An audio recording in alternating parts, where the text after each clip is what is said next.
I'm Dennis Bragg of Missoula. It's not the sharp drop-off school administrators had feared last spring, but the pandemic is having its impact on enrollment, and that could impact school budgets next year.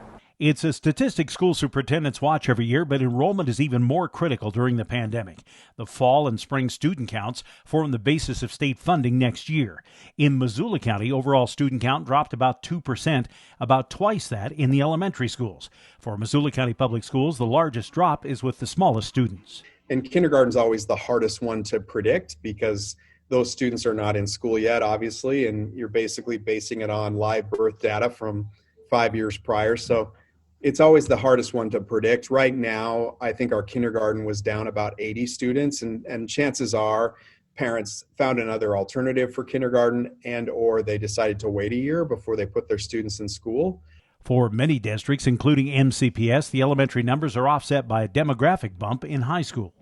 At grades 9 through 12, we actually saw a slight increase, which we expected because we had a large 8th grade class that was moving into 9th grade this year. So we somewhat expected an increase at high school.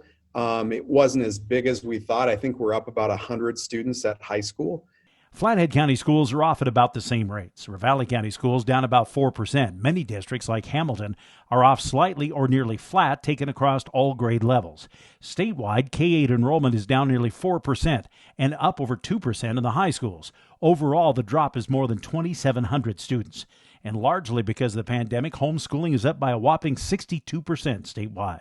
Some parents have opted for total online learning, and Watson says enrollment in the Missoula Online Academy remains strong, and those classes will continue into next spring, and the enrollment numbers are being counted for next year's budgets. However, it's not just numbers. Superintendents are appreciative of patients from every corner. And I understand that parents would like a little bit more predictability, and quite honestly, as teachers, we also thrive on that predictability for planning purposes. This has just been a very dynamic situation. So we're doing, I think, the best that we can, but we understand that both parents and teachers have, and other staff members have really provided a lot of patience for us as we work through this. In Missoula, Dennis Bragg, MTN News.